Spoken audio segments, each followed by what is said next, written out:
بسم اللہ الرحمن الرحیم۔ السلام علیکم، ویلکم ٹو مائی چینل کہانیاں۔ ہر آنے والی نیو ویڈیو اپڈیٹس کے لیے چینل کو سبسکرائب کر کے بیل کو آن کر دیں تاکہ آنے والی نئی ویڈیو کی اپڈیٹڈ نوٹیفیکیشن آپ کو وقت پر مل سکے۔ شکریہ۔ تو چلتے ہیں آج کی کہانی کی طرف۔ آج سے 10-12 سال پہلے کا واقعہ ہے۔ اب مجھے اچھی طرح یاد نہیں کہ آخر کیوں میں اس رات قبرستان سے گزر کر گھر جا رہا تھا۔ رات کچھ زیادہ نہیں گزری تھی، کوئی 8 بجے کا وقت تھا۔ قبرستان سے عام طور پر لوگ کتراتے ہیں اور حتی الامکان اس سے بچ کر نکلتے ہیں۔ شاید اس رات قبرستان سے گزرنے کی بنیادی وجہ یہ ہو کہ اس زمانے میں میرا خیال مردوں کے بارے میں یہ تھا کہ وہ بس مردے ہی ہوتے ہیں، منو مٹی کے نیچے دبے ہوئے، اور ان میں سے بیشتر مردے تو ایسے ہوتے ہیں جو زندگی میں کسی کو کوئی نقصان نہیں پہنچاتے تھے، پھر وہ مرنے کے بعد جبکہ ان کی بوسیدہ ہڈیاں مٹی میں مل جاتی ہیں کس طرح کسی کو گزن پہنچا سکتے ہیں۔ اور مجھے دوسروں پر ہنسی آتی تھی کہ بھلا دیکھو تو یہ لوگ زندوں سے ڈرتے نہیں، جن کی تباہ کاریوں پر شیطان بھی ان کے شر سے پناہ مانگتا ہے، اور ڈرتے ہیں تو بیچارے مردوں سے جو اپنے قبر پر گند کرتے ہوئے کتوں کو بھی نہیں بھگا سکتے۔ بہرحال میں اپنے خیالوں میں ڈوبا سر جھکائے قبرستان میں داخل ہوا۔ ظاہر ہے وہاں بجلی کے کھمبے نہیں ہوتے، اس لیے شہر میں ہونے کے باوجود رات 8 بجے ہی وہاں تاریکی چھا جاتی ہے۔ وہ شاید نومبر کا مہینہ تھا، اگرچہ ہوا بند تھی لیکن اس کے باوجود فضا میں اچھی خاصی خنکی تھی، اور میں نے غالباً سویٹر پہنا ہوا تھا۔ جس قبرستان سے میں گزر رہا تھا وہ دیگر قبرستانوں کی طرح ہی بے ترتیبی سے کافی وسیع رقبے پر پھیلا ہوا تھا۔ قبرستان میں داخل ہوتے ہی میری نظر ایک سفید پوش آدمی پر پڑی جو مجھ سے آگے سر جھکائے کسی گہری سوچ میں ڈوبا جا رہا تھا۔ اسے دیکھ کر مجھے ایک لمحے کے لیے حیرت سی ہوئی۔ میرا خیال تھا کہ ایک میں ہی شہر میں اتنا نڈر ہوں جو بے دھڑک رات کے وقت تنہا قبرستان سے گزر سکتا ہوں۔ دوسرے لمحے ہی میں اس شخص کو بھول کر پھر اپنے خیالوں میں ڈوب گیا۔ وہ شخص غالباً بہت آہستہ آہستہ چل رہا تھا کیونکہ میں چند منٹ میں اس کے برابر پہنچ گیا۔ میرے ہونٹوں میں سگریٹ دبی ہوئی تھی اور اسی سگریٹ کو دیکھ کر وہ اجنبی میری طرف متوجہ ہوا۔ آپ کے پاس ماچس ہوگی؟ اجنبی نے گلا کھنکھارتے ہوئے کہا۔ اس کی آواز بیٹھی ہوئی تھی جیسے اسے زکام کی شکایت ہو۔ میں اپنے خیالوں سے چونک کر اس کی طرف متوجہ ہوا۔ جب اس کی درخواست کا خیال آیا تو میں نے آہستہ سے سر کو جنبش دے کر ماچس کی ڈبیا جیب سے نکالی اور اس کی طرف بڑھائی۔ شکریہ۔ اجنبی نے ماچس کی ڈبیا لے کر اسے الٹ پلٹ کر غور سے دیکھا، پھر مجھ سے کہا سگریٹ بھی ہوگی؟ اب میں نے اسے غور سے دیکھا۔ وہ دبلا پتلا لمبے قد کا مالک تھا۔ اس کے چہرے کی ہڈیاں ابھری ہوئی تھی، اس کے جسم پر سفید رنگ کا سوتی لباس تھا۔ اس کے چہرے سے ایسا معلوم ہوتا تھا جیسے اس نے کبھی اپنی زندگی میں مسرتوں کی شکل نہ دیکھی ہو۔ خیر یہ بات تو اس کے سگریٹ مانگنے سے بھی ظاہر تھی۔ یہاں میں یہ بتا دوں کہ اس رات آسمان صاف تھا اور پورا چاند نکلا ہوا تھا جس کی روشنی میں قبرستان بے حد پراسرار نظر آ رہا تھا۔ قبرستان کے اس پراسرار ماحول کا مجھ پر تو خیر کیا اثر ہوتا۔ میں نے اس اجنبی کو غور سے اس لیے دیکھا کہ مجھے ایسے لوگوں سے سخت نفرت تھی جو بھیک مانگتے اور بھیک مانگنے کے نئے طریقوں پر عمل کرتے ہیں۔ میں ذاتی طور پر بھیک مانگنے والوں کے سلسلے میں قدامت پسند واقع ہوا ہوں۔ یہ بات بھی نہیں تھی کہ میں فطری طور پر کنجوس ہوں۔ اگر وہ اجنبی شرافت سے مجھ سے پہلے سگریٹ مانگتا اور پھر ماچس تو مجھے کوئی اعتراض نہ ہوتا، بلکہ میں اسے فوراً سگریٹ دیتا، کیونکہ مجھے معلوم ہے کہ جب سگریٹ کی طلب ہو رہی ہو اور جیب میں سگریٹ نہ ہو تو کیا حالت ہوتی ہے۔ جب سگریٹ پینے کا شوق ہے تو جیب میں سگریٹ کیوں نہیں رکھتے؟ میں نے ترش لہجے میں کہا۔ میرا نام حشمت ہے، اجنبی نے بے تکے انداز میں جواب دیا۔ پھر میں کیا کروں؟ مجھے مرے ہوئے 3 سال گزر چکے ہیں، اس نے ہاتھ نچاتے ہوئے کہا۔ خوب، میں نے ایک گہرا سانس لیا۔ یہ کوئی اعلیٰ درجے کا ڈرامہ باز نظر آتا ہے۔ میں نے سوچا قبرستان میں اس کے پراسرار چاندنی ماحول کو مد نظر رکھتے ہوئے یہ مجھے خوف زدہ کرنا چاہتا ہے۔ اس کا خیال ہے کہ میں بھی عام قسم کا ڈرپوک انسان ہوں، شاید اس کے ارادے لمبے معلوم ہوتے ہیں۔ میں نے غور سے ایک مرتبہ پھر اس کا جائزہ لیا۔ میں صرف یہ اندازہ لگا رہا تھا کہ کتنے گھنسوں میں اس کا حلیہ بگاڑا جا سکتا ہے۔ پھر میں کیا کروں؟ میں نے بدستور ترشی سے کہا۔ اس نے اب مجھے غور سے دیکھا۔ غالباً وہ بھی یہ اندازہ لگا رہا تھا کہ جسمانی مدبھیڑ میں وہ مجھے کتنی دیر میں قابو کرے گا۔ میں دل ہی دل میں مسکرایا۔ مجھے معلوم تھا کہ اسے خاصی مایوسی ہوئی ہوگی کیونکہ میرا قد 5 فٹ 10 انچ اور وزن 130 پاؤنڈ تھا۔ اس کے علاوہ مجھے کثرت کا بھی شوق تھا، اکثر کھیلوں میں حصہ لیتا رہتا تھا، اس لیے میں نے نہ صرف مضبوط اور گھٹے ہوئے جسم کا مالک تھا بلکہ پھرتیلا بھی تھا۔ میں آپ سے کہہ رہا ہوں کہ مجھے مرے ہوئے 3 سال گزر چکے ہیں، اور چونکہ میں دنیاوی قانون کے مطابق مردہ ہوں اس لیے میں نہ تو کما سکتا ہوں، نہ میرے پاس دنیاوی رقم آ سکتی ہے، نہ ہی سگریٹ خرید سکتا ہوں، اس نے اپنی بیٹھی ہوئی آواز میں کہا۔ اگر تم واقعی مردہ ہو، تمہیں مرے ہوئے 3 سال گزر چکے ہیں، تو دوسری دنیا کے قانون کے مطابق جہاں سے اب تک تمہارا تعلق ہے تمہیں سگریٹ نہیں پینا چاہیے۔ میں نے اعتراض کیا۔ میرا اعتراض بس یوں ہی تھا، میں اس صورتحال سے لطف اندوز ہو رہا تھا۔ اس سے میرا 2 مقصد تھے، ایک تو اس بات کا اظہار کرنا کہ میں ڈرپوک انسان نہیں ہوں اور بہتر ہے کہ وہ مجھ پر اپنا آرٹ نہ آزمائے کیونکہ ان تلوں میں تیل نہیں۔ دوسری وجہ یہ تھی کہ میں بوریت کے لمحات میں ایسے کسی دلچسپ گفتگو میں کاٹنا زیادہ پسند کرتا تھا۔ اس اجنبی نے، جس نے اپنا نام حشمت بتایا تھا، غور سے میری آنکھوں میں دیکھا۔ مجھے یہ کہنے میں کوئی عار نہیں کہ اس سے نظریں ملتے ہی میری ریڑھ کی ہڈی میں ایک سرد سی لہر دوڑ گئی۔ شاید اس کی وجہ یہ ہو کہ اس کی آنکھیں بے حد سرد اور خالی خالی سی تھی، ان میں زندگی کی کوئی رمق نظر نہیں آتی تھی۔ ممکن ہے اس احساس کی وجہ سے قبرستان کا پراسرار ماحول ہو یا قبرستان پر پھیلی پراسرار چاندنی ہو، وجہ کچھ بھی ہو، ایک لمحے کے لیے میں واقعی خوفزدہ ہو گیا تھا۔ پھر میری فطری جرات میری مدد کے لیے آ گئی اور میں دل میں اپنے خوف پر مسکرانے لگا۔ تو میں جھوٹ بول رہا ہوں، اجنبی نے قدرے غصے سے کہا۔ آپ مجھے جھوٹا سمجھ رہے ہیں، مجھے جس کی ساری عمر اپنے طالب علموں کو سچائی کی تلقین کرنے میں گزری۔ آپ کو معلوم ہے میں کون ہوں؟ کون ہو؟ میں نے تمسخرانہ لہجے میں کہا۔ میرا دل چاہ رہا تھا کہ میں اس کے سامنے کہہ دوں کہ تم کوئی بھکاری یا چور اچکے ہو۔ میں پروفیسر ہوں، پروفیسر حشمت۔ میری ساری زندگی طالب علموں کو ریاضی پڑھاتے گزری ہے۔ میں نے تاریخ، فلسفے جیسے جھوٹ کے پھلندوں کو ہمیشہ نفرت کی نگاہ سے دیکھا ہے۔ ریاضی سے بڑی سچائی دنیا میں اور کوئی نہیں۔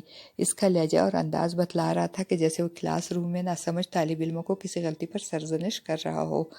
آپ کون سے کالج میں پڑھاتے ہیں پروفیسر صاحب؟ میں نے طنزیہ لہجے میں دریافت کیا اور رک کر اپنی شلوار کو ایک نہایت خاردار جھاڑی سے بچایا۔ پڑھاتا نہیں ہوں بلکہ پڑھاتا تھا۔ اب تو مجھے مرے ہوئے تقریباً 3 سال گزر چکے ہیں۔ ٹھہرو میں تمہیں بتلاؤں۔ اجنبی نے رک کر چند لمحے کچھ سوچا، غیر ارادی طور پر میرے قدم رک گئے۔ ہاں یاد آیا، 13 اکتوبر کو میری موت واقع ہوئی تھی جب بدماش سوتے میں مجھے قتل کر کے میری جوان بیٹی کو اٹھا کر لے گئے تھے۔ خوب، کہانی تو دلچسپ نظر آتی ہے پروفیسر صاحب، آپ مجھے پوری کہانی سنائیں گے؟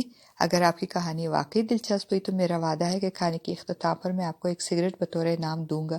میں نے پھر طنزیہ کہا۔ تم بہت بد دماغ اور جاہل نظر آتے ہو، اجنبی نے غصے سے پھنکارتے ہوئے کہا۔ تم مجھے جھوٹا سمجھ رہے ہو، مجھے کوئی بھکاری یا ننگا سمجھ رہے ہو، بے وقوف انسان؟ کیا تم موت کے بعد دوسری زندگی پر یقین نہیں رکھتے؟ کیوں نہیں؟ میں نے فوراً جواب دیا، لیکن بدروحوں والی زندگی پر نہیں۔ مرنے کے بعد روح جسم سے نکل کر کسی نامعلوم مقام پر چلی جاتی ہے، اس طرح قبرستانوں میں آوارہ گردی نہیں کرتی۔ درست ہے، لیکن تیری معلومات ادھوری ہیں، اور ادھورا علم خود عالم کے لیے بھی خطرناک ہوتا ہے۔ غور سے سن، میں بتاتا ہوں۔ جس یقین کا ابھی تو نے اظہار کیا ہے وہ ایک مسلم حقیقت ہے، لیکن یہ قانون ان روحوں پر لاگو ہوتا ہے جو قدرتی طور پر نکلتی ہیں۔ جو لوگ قتل کر دیے جاتے ہیں اور جن کی روحیں کسی وجہ سے بے چین رہتی ہیں، وہ عالم ارواح تک نہیں پہنچتی۔ جب تک ان روحوں کو سکون نہیں ملتا وہ دنیا میں ہی بھٹکتی رہتی ہیں۔ مرنے کو تو میں مر گیا، لیکن میری روح بے قرار رہی، کیونکہ میری جوان لڑکی نگت میری اکلوتی اولاد تھی۔ جب وہ 12 سال کی تھی تو اس کی ماں مر گئی تھی، اور اس کے بعد میں نے ہی ماں بن کر اس کی پرورش کی تھی، اسے تعلیم کے زیور سے آراستہ کیا تھا۔ میرے مرنے کے بعد میری بچی اس دنیا میں تنہا رہ گئی، اور میری روح یہ سوچ کر بے قرار رہی کہ میری بچی کا ان بدماشوں کے ہاتھ کیا حشر ہوا ہوگا۔ افسوس، مجھے ابھی تک اپنی بچی کے بارے میں کچھ معلوم نہ ہو سکا۔ نہ جانے کیوں میرے منہ سے بے اختیار کہکا نکل گیا، شاید اس لیے کہ تمام باتیں اس شخص نے بے حد سنجیدگی سے کہی تھی، اس طرح جیسے خود اسے بھی اپنے کہے ہوئے ایک ایک لفظ پر یقین ہو۔ مجھے معلوم تھا کہ وہ مجھے بیوقوف بناتے ہوئے خود بیوقوف بننے لگا ہے۔ میرا ہنسنا غضب ہو گیا۔ اس اجنبی نے پلٹ کر مجھے دیکھا اور اس کی بے نور آنکھوں سے شرارے نکل رہے تھے۔ بس کرو بڑے میاں، ایک سگریٹ کے لیے تم بڑی محنت کر رہے ہو، مجھے تم پر ترس آ رہا ہے، یہ لو سگریٹ اور میری جان چھوڑ دو۔ میں نے ہنستے ہوئے کہا اور جیب میں ہاتھ ڈال کر سگریٹ کا پیکٹ باہر نکالا۔ مجھے امید تھی کہ وہ شخص مجھ سے سگریٹ لے کر میری جان چھوڑ دے گا، کیونکہ جسمانی طور پر وہ مجھ سے کمزور ہے، اس لیے ایک ہی سگریٹ پر قناعت کرے گا، لیکن نہیں، میرا خیال غلط ثابت ہوا۔ تو مجھے جھوٹا سمجھتا ہے؟ تیرا خیال ہے کہ میں ساری بکواس ایک سگریٹ حاصل کرنے کے لیے کر رہا ہوں؟ حالانکہ مجھے واقعی سگریٹ کی ضرورت نہیں ہے، کیونکہ روحیں سگریٹ نہیں پیتی۔ میں نے تمہیں سگریٹ پیتا ہوا دیکھ کر لاشعوری طور پر تم سے سگریٹ مانگی تھی۔ تم سمجھ رہے ہو کہ سارا بکھیڑا میں نے سگریٹ کے لیے کیا تھا، اور میں مردہ نہیں ہوں، مجھے مرے ہوئے 3 سال نہیں ہوئے؟ کیوں ہے نا یہی بات؟ بے شک، میں نے صاف گوئی سے کام لیتے ہوئے کہا۔ اگر میں تجھے اپنی قبر دکھاؤں، کیا تب بھی تمہیں میرے مردہ ہونے کا یقین آ جائے گا؟ پروفیسر حشمت نے کہا۔ نہیں۔ کیوں آخر کیوں؟ پروفیسر نے چلاتے ہوئے کہا۔ اس لیے کہ یہاں لاتعداد خبریں ہیں، تم کسی بھی خبر کی طرف اشارہ کر کے کہہ سکتے ہو کہ یہ تمہاری خبر ہے۔ میں نے اطمینان سے جواب دیا۔ میرے استدلال نے اجنبی کو کاہل کر لیا۔ وہ چند لمحے سر جھکائے غور کرتا رہا اور میں دلچسپی سے اسے دیکھتا رہا کہ دیکھو اب پروفیسر صاحب اپنے تھیلے میں سے کون سی بلی باہر نکالتے ہیں۔ ادھر آؤ میرے ساتھ۔ اجنبی نے میرا ہاتھ پکڑ کر مجھے ایک طرف کھینچا۔ اس کا ہاتھ برف کی طرح سرد تھا۔ مجھے اس پر بالکل تعجب نہیں ہوا۔ میری جگہ کوئی دوسرا ہوتا تو یقیناً ڈر جاتا، لیکن مجھے معلوم ہے کہ جن جسموں میں خون نہیں ہوتا ان کے ہاتھ گرمیوں میں بھی سرد ہوتے ہیں، اور پھر وہ سردی کا موسم تھا۔ اجنبی کا دبلا پتلا جسم دیکھتے ہوئے مجھے یقین تھا کہ اس سے کبھی بھی ایک وقت بھی پیٹ بھر کر کھانا نصیب نہیں ہوا ہوگا، پھر خون کہاں سے آئے گا؟ اور عمر رسیدہ ہونے کے بعد یہ بالکل فطری امر تھا کہ سردیوں میں اس کے ہاتھ سرد ہوں۔ چھوڑو میرا ہاتھ، میں نے اس کا ہاتھ جھٹک دیا۔ سگریٹ لو اور اپنا راستہ ناپو۔ نہیں، ہرگز نہیں، مجھے سگریٹ کی ضرورت نہیں۔ اب میں تمہیں یقین دلاؤں گا کہ میں مردہ ہوں۔ مجھے مرے ہوئے 3 سال گزر چکے ہیں۔ میں اس شخص کو کبھی معاف نہیں کر سکتا جو مجھے جھوٹا سمجھتا۔ آؤ میں تمہیں اپنی قبر دکھاؤں۔ میں کوئی قبر دیکھنا نہیں چاہتا، مجھے دیر ہو رہی ہے، میں نے خشک لہجے میں کہا۔ تو تمہیں یقین نہیں ہے کہ میں مردہ ہوں؟ اب چھوڑو نا بڑے میاں، میں نے بور ہوتے ہوئے کہا۔ تو کیا میں جھوٹ بول رہا ہوں؟ ہاں تم جھوٹ بول رہے ہو۔ مجھے بھی غصہ آ گیا۔ میں جھوٹا ہوں؟ ہاں تم جھوٹے ہو۔ میں تمہیں کبھی معاف نہیں کروں گا، کبھی نہیں، کبھی نہیں۔ جہنم میں جاؤ، مت معاف کرو۔ تمہیں اپنے لفظوں کی بھاری قیمت ادا کرنی پڑے گی۔ لڑکے مارے غصے کے اجنبی کے منہ سے جھاگ نکلنے لگی۔ میرا دل چاہا کہ اس کے منہ پر زوردار تھپڑ لگاؤں، لیکن وہ عمر میں مجھ سے بڑا تھا اور میں ہمیشہ اپنے بڑوں کا احترام کرتا آیا تھا۔ میں نے اپنے غصے کو ضبط کیا اور مڑ کر لمبے لمبے قدم اٹھاتا ہوا اپنے راستے پر چلنے لگا۔ ٹھہرو، اجنبی نے چلا کر کہا۔ میں نے جھنجھلا کر پیچھے دیکھا۔ میری طرف غور سے دیکھو، اجنبی نے کہا۔ میں سر موڑنا ہی چاہتا تھا کہ وہ کھڑے کھڑے اچانک غائب ہو گیا۔ میں نے آنکھیں پھاڑ پھاڑ کر اس جگہ کو دیکھا جہاں چند لمحے قبل وہ اجنبی کھڑا تھا اور جو مجھ سے چند قدم کے فاصلے پر ہی تھا۔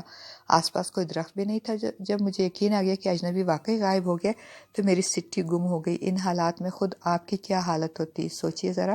اب یقین آیا؟ مجھے اپنے کانوں کے قریب اس کی آواز سنائی دی۔ میں زور سے اچھل پڑا۔ میں نے پھرتی سے سر موڑ کر دیکھا۔ اجنبی میرے بالکل قریب کھڑا مجھے تمسخرانہ نظروں سے دیکھ رہا تھا۔ میرا دل زور زور سے دھڑک رہا تھا۔ میں اسے اتنا قریب دیکھ کر لڑکھڑا گیا۔ وہ کئی قدم پیچھے ہٹ گیا۔ میرے جسم سے پسینہ پھوٹ پڑا۔ میں نے کچھ کہنے کی کوشش کی لیکن آواز میرے حلق سے باہر نہیں نکلی۔ اب بھی یقین نہیں آیا؟ اجنبی نے غصے بھرے نظروں سے مجھے دیکھا۔ آواز میرے حلق میں گھٹ کر رہ گئی تھی۔ میں نے جلدی سے زور زور سے اس بات میں سر ہلایا کہ اب مجھے یقین آ گیا، لیکن میرے سر ہلانے کو اجنبی نے غلط معنوں میں لیا۔ بہت ہی کھوڑ مغز ہو۔ ادھر آؤ میرے ساتھ، اجنبی نے کہا۔ چونکہ میں اب اس روح سے کسی قسم کی بحث کرنا نہیں چاہتا تھا، اس لیے بغیر چوں چرا اس کے پیچھے چل پڑا۔ میرے قدم لڑکھڑا رہے تھے۔ جب مجھے سوچنے سمجھنے کے لیے تھوڑا موقع ملا تو میں نے اپنی بزدلی پر خود کو لعنت بھیجی۔ آخر اس قدر خوف زدہ ہونے کی کیا ضرورت تھی؟ میں نے سوچا۔ چلو مان لیا کہ یہ شخص واقعی پروفیسر حشمت ہے، مان لیا کہ اسے مرے ہوئے 3 سال گزر چکے ہیں، چلو مان لیا کہ اب یہ گوشت پوست کا انسان نہیں ہے بلکہ روح ہے، پھر بھی اس میں ڈرنے کی کیا بات ہے؟ روحیں تو کسی انسان کو نقصان تو نہیں پہنچاتی، وہ کسی جاندار کو خوف زدہ تو کر سکتی ہیں لیکن گزن نہیں پہنچا سکتی، پھر ڈرنے کی کیا بات ہے؟ بے شک یہ بات معمول کے خلاف ہے، یعنی اس کے طرح کی کسی روح سے ملاقات ہو جانا، لیکن یہ صرف خلاف معمول ہی تو ہے۔ چنانچہ جب میں پروفیسر حشمت کی روح کے ساتھ ایک قبر کے قریب پہنچا تو میرے قدم درست ہو گئے تھے، میرا پسینہ خشک ہو گیا تھا اور میرے حواس اپنے ٹھکانوں پر صحیح کام کر رہے تھے۔ وہ روح ایک قبر کے پاس جا کر رک گئی۔ یہ ہے میری قبر، روح نے انگلی سے اشارہ کرتے ہوئے کہا۔ میں نے غور سے اس قبر کو دیکھا۔ مجھے اس میں کوئی غیر معمولی بات نظر نہیں آئی۔ شاید میں اس قبر میں کوئی سوراخ یا دراڑ کی توقع کیے ہوئے تھا۔ مجھے اس قبر کے کنارے کوئی کتبہ بھی نظر نہیں آیا۔ بے شک میری قبر پر میرے نام کا کتبہ نہیں ہے، روح نے کہا، کیونکہ میرا کفن دفن کا انتظام محلے والوں نے کیا تھا، لیکن یہ میری ہی قبر ہے۔ میں تمہیں اس کے اندر داخل ہو کر دکھاتا ہوں۔ اگر یہ میری قبر نہیں ہوگی تو میں اندر داخل نہیں ہو سکوں گا، کیونکہ کسی دوسرے کی قبر میں اس قبر والے کی روح کی اجازت کے بغیر کوئی دوسری روح داخل نہیں ہو سکتی۔ پروفیسر حشمت کی روح یہ کہہ کر زمین سے 2 فٹ بلند ہوئی، پھر وہ تیرتی ہوئی قبر کے عین اوپر پہنچ گئی، اور اس کے بعد اس کا سیدھا کھڑا ہوا جسم آہستہ آہستہ گھومتا ہوا قبر سے 2 فٹ اوپر فضا میں اس طرح ملحق ہو گیا جس طرح مردوں کو چارپائی پر لٹایا جاتا ہے۔ چند لمحے بعد وہ اسی طرح فضا میں ملحق رہنے کے بعد آہستہ آہستہ قبر کی طرف آنے لگا۔ جیسے ہی وہ قبر کے قریب پہنچا میں نے قبر کو درمیان میں سے پھٹتے ہوئے دیکھا ہے۔ میرے دیکھتے ہی پروفیسر کی روح قبر کے اندر داخل ہوتے ہی غائب ہو گئی اور اچانک غیر محسوس طریقے پر 1 سیکنڈ کے 1000ویں حصے میں قبر برابر ہو گئی۔ اب وہاں کچھ بھی نہیں تھا۔ قبر پر ہولناک سناٹا چھایا ہوا تھا۔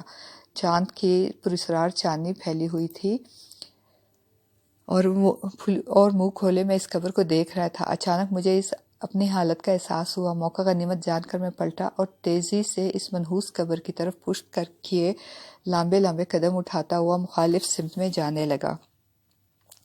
میرا دل تو بھاگنے کو چاہ رہا تھا کیونکہ میں جلد از جلد اس قبرستان سے نکل جانا چاہتا تھا، لیکن بھاگنا میرے سرشت میں شامل نہیں۔ میں بھاگنا بزدلی کی علامت سمجھتا ہوں، اس لیے میں بھاگ کر خود کو بزدل ثابت نہیں کرنا چاہتا تھا۔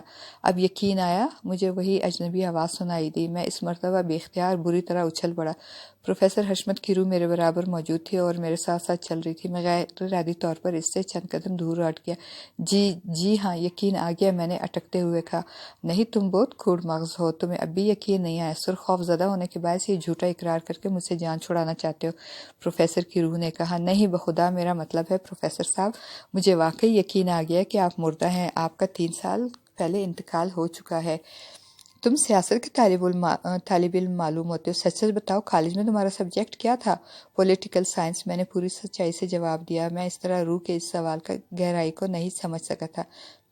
میرا اندازہ درست نکلا۔ ایک زمانے میں سیاست انتہائی ذہین لوگوں کا کھیل ہوتا تھا، اور اب تو یہ جھوٹوں، بدماشوں اور لفنگوں کا مشغلہ بن کر رہ گیا۔ تم جھوٹ بول رہے ہو، تمہیں اب بھی یقین نہیں آیا، تم صرف خوفزدہ ہو۔ نہیں، میں نے جلدی سے کہا، خدا کی قسم پروفیسر صاحب، میں پورے یقین سے کہہ رہا ہوں کہ مجھے پورا یقین ہے آپ پہ۔ میں خوف کی وجہ سے نہیں کہہ رہا ہوں، میں خوفزدہ بھی نہیں ہوں۔ تم خوفزدہ نہیں ہو؟ روح نے مشتبہ نظر سے مجھے دیکھا۔ ہرگز نہیں، میں نے اپنے لہجے میں مضبوطی پیدا کرتے ہوئے کہا۔ اچھا، میری طرف دیکھو۔ میرا دل گفتگو کے اس رخ کو دیکھ کر ڈرنے لگا۔ خدا جانے یہ خبیث بوڑھا اب کیا کرتب دکھانا چاہتا ہے۔ میں نے سوچا اور جی کھڑا کر کے پروفیسر کی روح کو دیکھا۔ روح کے پتلے پتلے ہونٹوں پر شرارت بھری مسکراہٹ کھیلنے لگی، جیسے وہ آنے والے لمحات کا خیال کر کے ہی لطف اندوز ہو رہا ہو۔ میرے دیکھتے اجنبی کا ٹھوس جسم اچانک دھوئیں جیسا ہو گیا، یعنی مجھے اس کے آر پار نظر آنے لگا، جیسے اس کا جسم اور لباس صاف شفاف شیشے کے بنے ہوئے ہوں۔ بس ایک دھندلا سا ہیولا نظر آ رہا تھا۔ تم خوفزدہ نہیں ہوئے نا؟ ہیولے میں سے آواز آئی اور وہ باقاعدہ قدم اٹھاتا ہوا میری طرف بڑھا۔ یہ حقیقت ہے کہ میں نے اس سے قبل کبھی ایسا منظر نہیں دیکھا تھا، یعنی اس طرح کسی ٹھوس چیز کا اچانک شیشے کی طرح صاف شفاف ہو جانا۔ مجھے اس کے جسم کے آر پار قبریں اور خاردار جھاڑیاں صاف نظر آ رہی تھیں۔ میں نے کبھی اپنی زندگی میں ایسا ہیولا نہیں دیکھا تھا، اور ترا یہ کہ وہ بولتا بھی تھا اور میری طرف بڑھ رہا تھا، اور اس کے ہونٹوں پر اب بھی وہی شرارت آمیز مسکراہٹ کھیل رہی تھی۔ میری سمجھ میں نہیں آ رہا تھا کہ آخر یہ سنکی پروفیسر کیا چاہتا ہے۔ اب مجھے اس امر میں کوئی شبہ نہیں رہا تھا، اور بعد کے واقعات نے اسے ثابت کر دیا کہ میرا واسطہ ایک سنکی روح سے پڑ گیا تھا۔ اب وہ کیا کرنا چاہتا ہے؟ میں سحر زدہ سا اپنی جگہ کھڑا اسے اپنی طرف بڑھتے ہوئے دیکھتا رہا۔ وہ جب بالکل میرے قریب آ گیا، اچانک میں نے اپنے دل میں خوف و دہشت محسوس کی۔ نہ جانے اس خبیث روح کے کیا ارادے تھے۔ بے اختیار مجھے خیال آیا کہ میں وہاں سے بھاگ جاؤں، بے تحاشا آنکھیں بند کر کے دوڑتا رہوں اس وقت تک جب تک اس منحوس قبرستان سے باہر نہ نکل جاؤں۔ میرے دیکھتے ہی دیکھتے وہ ہیولا میرے جسم میں داخل ہو گیا۔ مجھے ایسا محسوس ہوا جیسے میرا پورا جسم برف میں تبدیل ہو گیا ہو۔ میرا خون میری رگوں میں منجمد ہو گیا، میرے جسم کے رونگٹے کھڑے ہو گئے۔ نہ جانے کب میرے منہ سے ایک دہشتناک چیخ بلند ہوئی۔ دوسرے ہی لمحے شدید سردی کا وہ احساس ظاہر ہو گیا۔ جی ہاں، پروفیسر میرے جسم کے اندر سے گزر چکا تھا، اور مجھے اپنے پشت پر بے تحاشا ہنسنے کی آواز سنائی دی۔ پروفیسر کی روح پیٹ پکڑے اس طرح ہنسی سے لوٹ پوٹ ہو رہی تھی جیسے وہ میری دہشتناک چیخ نہ ہو بلکہ کوئی زبردست لطیفہ ہو۔ میری آنکھوں کے سامنے اندھیرا چھا گیا، میری ٹانگیں بے جان ہو گئی اور میں نقاہت کے باعث زمین پر اکڑوں بیٹھ گیا۔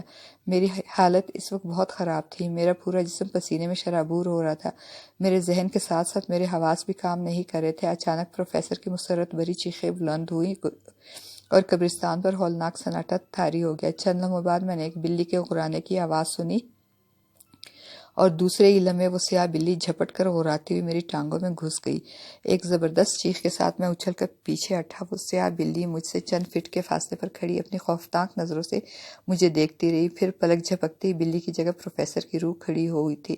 وہ دوبارہ پیٹ پکڑ کر ہنسنے لگا، بلکہ لوٹ پوٹ ہو گیا۔ ہنسی کی شدت سے اس کی آنکھوں میں آنسو